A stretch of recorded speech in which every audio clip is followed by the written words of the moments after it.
What's going on, everyone? So welcome to the latest video on my channel. This is of course a series where I focus on best picture winners per decade. I've done the 20s, 30s, 40s. You get the idea. But you guys clicked on this video, so you know this video is all about the 2010s Academy Award best picture winners, ranked from worst to best, and of course my opinion. Now actually I am joined today by Larry from LC's Screen Talk. So he's going to be giving his 10 to 6, then I'll give my 10 to 6, then he'll give his 5 to 1.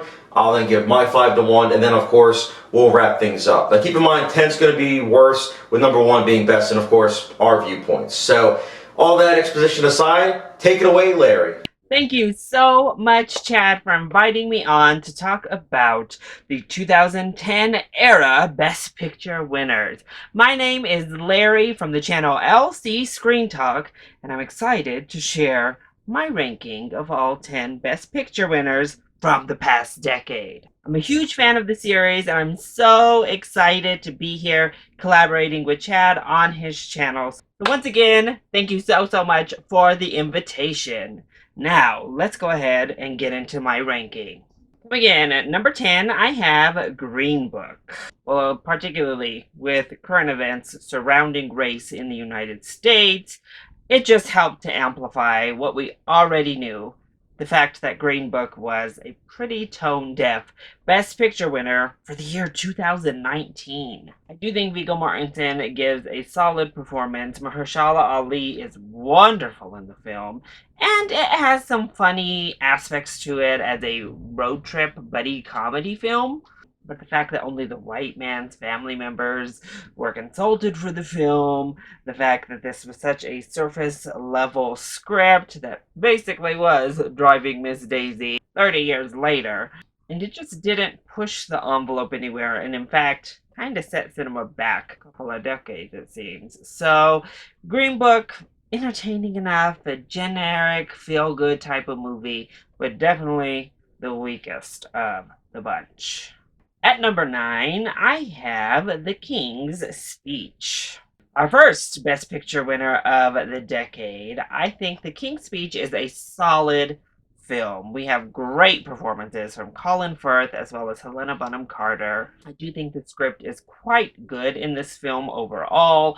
There is some heartwarming, charming aspects to working out this speech impediment with the king himself, but it definitely drags for me. Not to mention it's a very standard biopic. This is pretty much like Oscar bait to a T. Nothing new. It executes its formula well enough, but especially when you look at some of the competition of 2010, yeah, The King's Speech is certainly one of the weaker winners for me. Coming in at number 8, I have The Artist. The Artist is a stunning film. Yes, black and white cinematography still looks amazing, and I really commend the movie for capturing the essence of the era, the silent movie star that it was really aiming to get, and I think it does a beautiful job of doing that.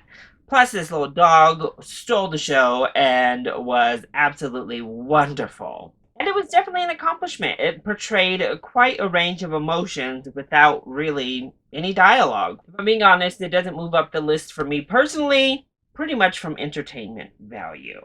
There was some that I think gets lost in the translation. I think it definitely has some overacting in order to convey those emotions and get the point across throughout. It was an eloquent story, an interesting one at large, but it just lost a little bit in the script translation.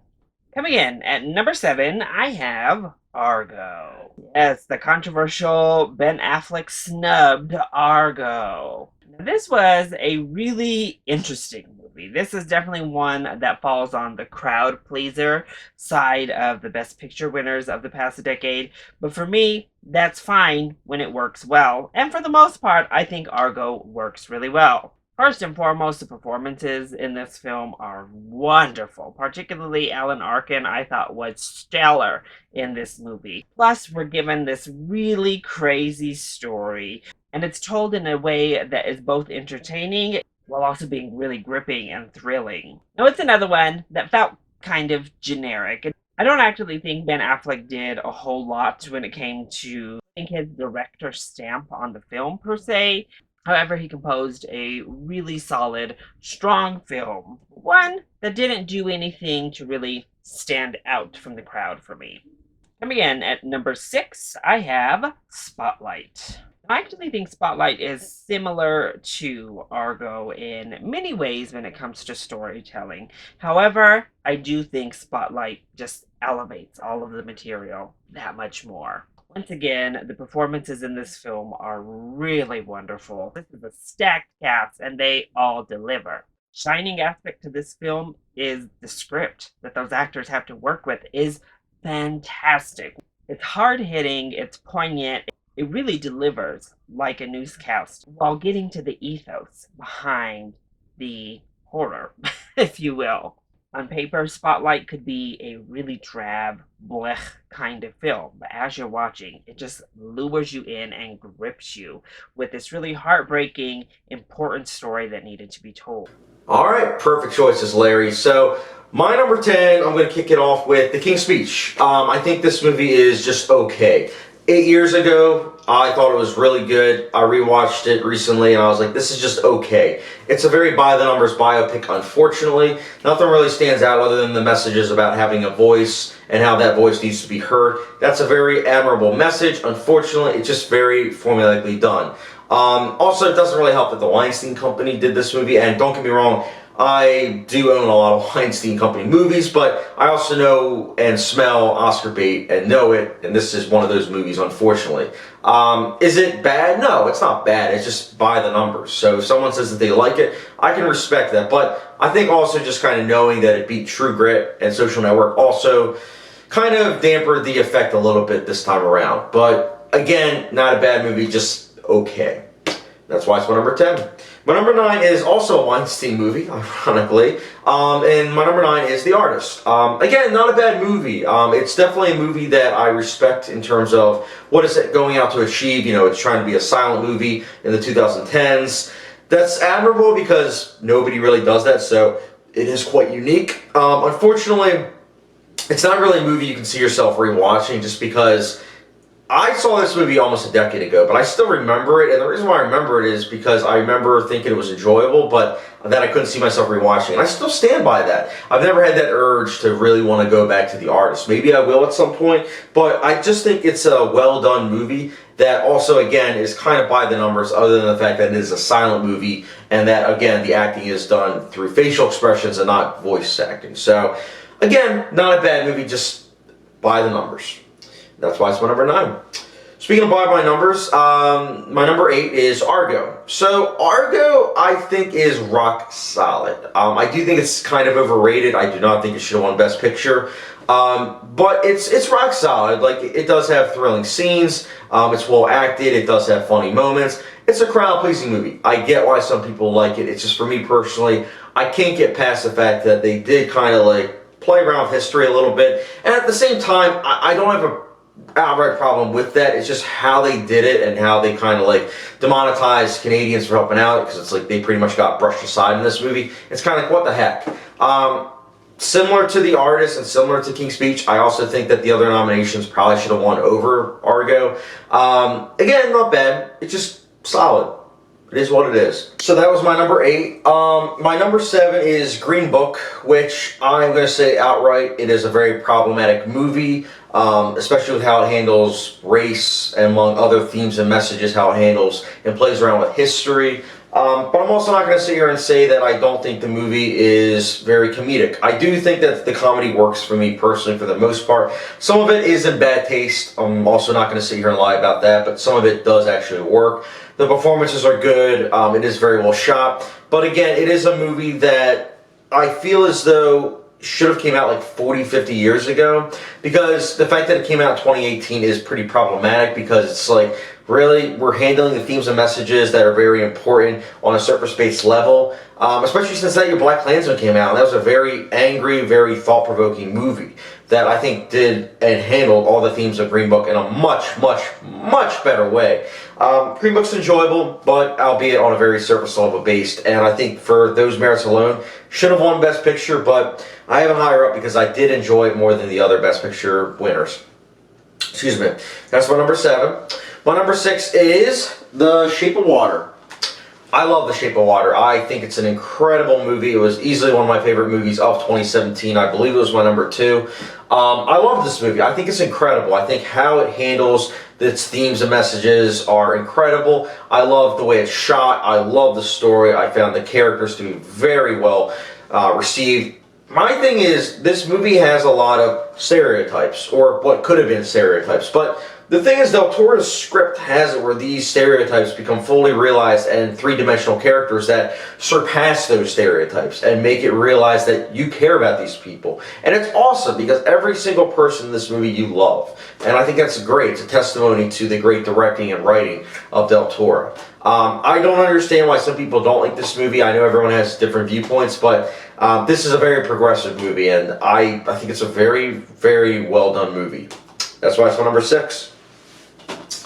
All right, so that's my 6 to 10. Larry, take it away with your 5 to 1. All right, now to kick off my top half of the countdown, at number 5, I have Birdman, or The Unexpected Virtue of Ignorance. I really, really enjoy Birdman. From most every technical aspect, it's pretty much perfect. Michael Keaton is really stellar in our lead role here. The faux one-shot editing technique was done really well. Obviously, it is a great critique and look at our current film landscape, even in 2020, several years past its win. I do think the female characters are a little bit on the shrill side and could have used with a bit more humanity and a bit more care. Particularly the critic, I think we could have developed her better. But other than that, I mean, the film was pretty much perfect. It's entertaining. The script is just razor sharp. And I was certainly happy it won Best Picture. Coming in at number 4, I have The Shape of Water. I'm disappointed that this film has kind of been relegated to that fish sex movie because it is so much more than that on literally every level. Guillermo del Toro does an amazing job as the director on this film. It has his fantastical horror stamp all over it, and it's done so beautifully well, particularly with that color palette. Oh, it's amazing. Sally Hawkins gives a phenomenal performance in this film. And she sells so much without overacting in this one, with 0 words. Her sign language is fantastic, but her facial expressions, her physical acting is so good. Plus, the script is also very strong. We see a wide group of people coming together around this godlike creature, all in solidarity of being that outsider, being the one who is not seen as worthy, whether it be for love or by society at large. Those parallels between Black America, between gay America, between deaf America, all come together really beautifully in this story. The original score in this is also amazing. As I said, the cinematography and the special effects, forget about it. They were so good. And I happen to love that nod to old school Hollywood. Yeah, some of the jokes about like the actual sex get a bit much, and that could come across tasteless, but in the film itself, I think it's just done so beautifully that I was fully swept up in the magic. At number 3, I have 12 Years a Slave. I'm going to say I don't think Steve McQueen has had a miss yet, not when it comes to his feature-length films, and 12 Years a Slave may be the pinnacle so far. It is an amazing film. Chiwetel Ejiofor gives quite literally a breathtaking performance, and of course, this was the career-defining moment for Lupita Nyong'o, who is off the charts stellar in this film. But it was really Steve McQueen's direction that drove this film. One, it's an amazing, based on real events, true story film that brings such a horrifying notion to life in a deservedly horrifying way. The film is both beautiful, yet haunting and horrifying, while juxtaposing the horror with the beauty of the landscape, with the mundane aspects of everyday life on these plantations. One of the best films about slavery I've seen to date. I think it's virtually a perfect film, and the only reason it doesn't break into my top two, I'm a bit past the point of Black leading films being about slavery, but when they're directed and written by a Black man himself, you get the result to be this kind of stellar. So these top two were really difficult. Really, the top three were really difficult. But ultimately, at number two, I have Parasite. Another film that's virtually perfect. First of all, this script is amazing. This is a peak level, perfect screenplay. This is how you make an allegory about classism and have that point front and center without feeling overwrought, without feeling like you're being forced into a message. Instead, you're being entertained as we move along. All of these performances are so good, and these character choices are so fantastic. The symbolism behind everything happening in this movie is absolutely amazing. The set design obviously is stunning. That house is stunning. The score on this and the music used is also very good. And it's going to take you through the entire gambit here. You'll laugh, you'll want to cry, you'll be absolutely repulsed and disgusted, but then you'll be cheering. It was far and away the best Kill the Rich movie we received out of 2019, and there were a lot of those. And I'm so happy that Parasite broke through the barrier and delivered our first ever foreign language film to win Best Picture. So well deserved. It's amazing. Coming in at my personal number one, my favorite Best Picture winner of the 2010s is Moonlight. The reason Moonlight comes above Parasite, because they are pretty much neck and neck for me, is that at the end of the day, Moonlight just resonated. Moonlight hit me and impacted me on a more personal level, on a more emotional level. Mahershala Ali bookending my list here, and wow, was he stellar in Moonlight. Janelle Monáe is also wonderful and I think highly underpraised, and Naomi Harris, oh my gosh, so good. What I love about Moonlight is that, yes, at its core, it is a film about sexuality, about this young kid kind of coming to grips with his own identity amongst a highly hostile environment that doesn't accept it. But it's such a human story that most people far outside of the community can find themselves relating to, about bullying and about finding your place. Plus, it was amazing to get a story centered around Black LGBTQ experiences, written by a Black gay man.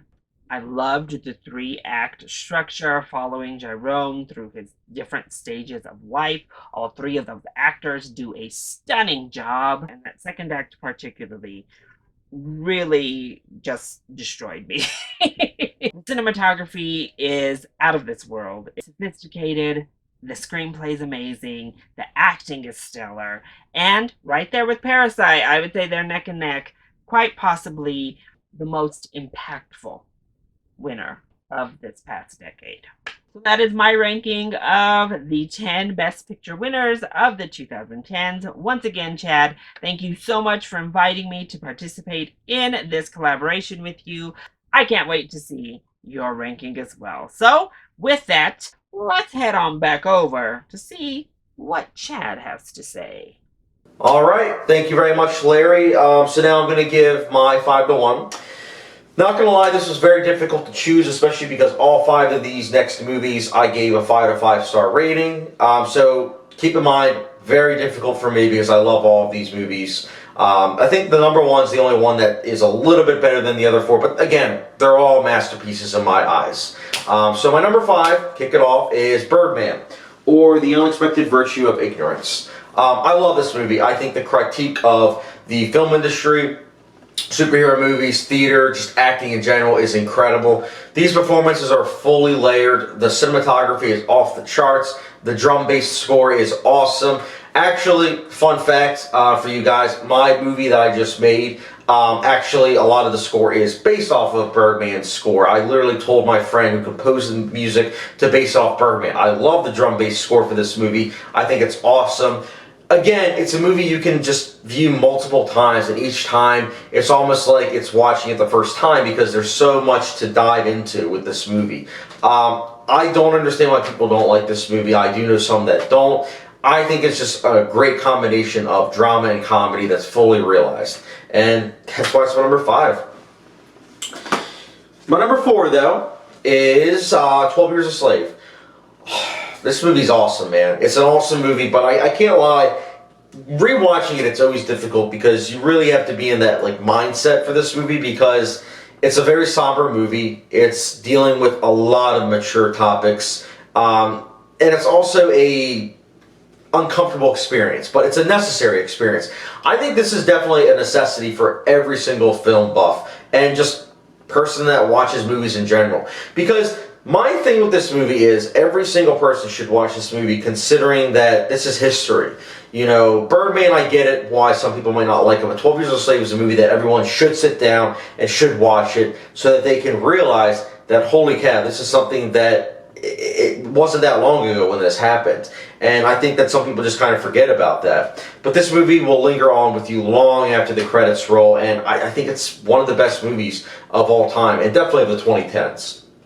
That's why it's my number 4. Kicking off number 3, though, we have Parasite. I love this movie. This is my favorite movie of 2019. You know, it's a movie like this, kind of like The Shape of Water, where it manages to blend different genres together to where audience members, if they're progressive and open-minded enough, can really appreciate it. Especially with Parasite, because if you can look past the subtitles, you will find yourself engaged by this movie because this is a movie that anyone can relate to. Truly, I think anyone can, except if you're in the 1%, in which case, good for you, I guess. But for everyone else in the 99%, you know, it's a movie that you can relate to in some way, shape, or form because of how it's directed, the acting, the way it's shot, the symbolism, the thematic material is very enriching, and the ending. The ending is what really is like a gut punch, and it's a necessary gut punch. I love this movie. I would say if you haven't seen it, probably should get on it because it is an awesome movie, and I am so glad it's the first foreign movie to win Best Picture because well deserved. So that's my number 3. My number 2 is Spotlight. Holy cow. I love Spotlight. Another movie that's necessary to watch, kind of like 12 Years a Slave, in that I think anyone should watch it, whether you're a film buff or just someone that is a casual moviegoer. You should watch Spotlight. It says a lot about just society. You know, kind of like Parasite, but more so it's focusing on the church in general. Because the church is something that, for, I mean, decades, hundreds of years, is well received and well respected. But just like with any other organization, there are a lot of secrets and a lot of things that they are trying to hide. And Spotlight's like, well, you know what? Here you go. We're uncovering this. And I'm glad that they did because it's something that you come out of the movie as a new person, pretty much. You are realizing certain things that you didn't necessarily know before in a new light. And the directing in this movie is awesome. It's well acted, it's well written, it's a movie that will stick with you long after the credits roll. And again, I love this movie. I can watch this anytime. I think it's easily one of the best movies about the newspaper industry, which unfortunately is dying, but you know what? This is a movie that years from now, when your kids watch it, they'll be like, wow, like, you know, why aren't there newspapers anymore? Because this is very intriguing. So that's why it's my number 2. My number 1, you probably guessed it already. Actually, it was Larry's number 1 as well. My number 1 is Moonlight. Firstly, I wanted to say Moonlight in 4K is excellent. Holy cow. But this is a movie that I said this in my top 50 movies of the decade list, but Moonlight's a movie that when I first saw it, I wasn't the biggest fan of. I thought it was good, but I needed to watch it a second time to fully appreciate it. And every time I watch this movie, I feel different. I feel like, holy cow, like this movie is just, I don't know the word to find for this movie. Surreal almost. It's not actually surreal like a David Lynch movie, but you feel as though you're transported to somewhere that you've never been. There have been many movies that focus on, Florida, but never in this light. The way this movie is color graded is excellent. The way it handles these themes and messages are just on another level altogether. It's like a Terrence Malick movie almost, but done in a better way. I love Terrence Malick, but I do feel like Moonlight would definitely rival almost The Thin Red Line. I love both movies, but I definitely do think Moonlight rivals that almost in terms of just sheer beauty. Moonlight is one of the most beautiful movies I've ever seen personally. I think it's a very elegant movie. I will say, unfortunately, it's not a movie for everyone, though it should be. And the reason why is because we still live in a world where, unfortunately, the topics that Moonlight handles, it's not something that everyone's accepted, unfortunately. But if you are accepting, kind of like The Shape of Water, if you are accepting, if you are open-minded, I do think Moonlight does offer a lot of important topics that are enriching, and I would highly recommend Moonlight. So, that's my number one. Love that movie. Also, it was the best movie of the decade for me. But guys, that is my Academy Award Best Picture winners for the 2010s ranked from worst to best. I want to say thank you very, very much, Larry, for joining me. I hope to collaborate with you more often. And guys, I might be doing, some people have asked for like all-time Best Picture ranked list. I was originally going to do like all 93, like before I even started this, this whole theme. But the thing is, I'm like, that's a lot. That would take like a 2-hour video. And I'm just like, I don't think I could do that. But maybe I'll do like a top 50 or like, just like top 25 or top 10. I don't know. We'll see. But guys, again, thank you very much for watching. Larry, you're the best. Everyone, don't forget the subscription notification bell for Larry, as well as myself if this is your first time. And as always, thank you very much for watching, and I will catch you guys later.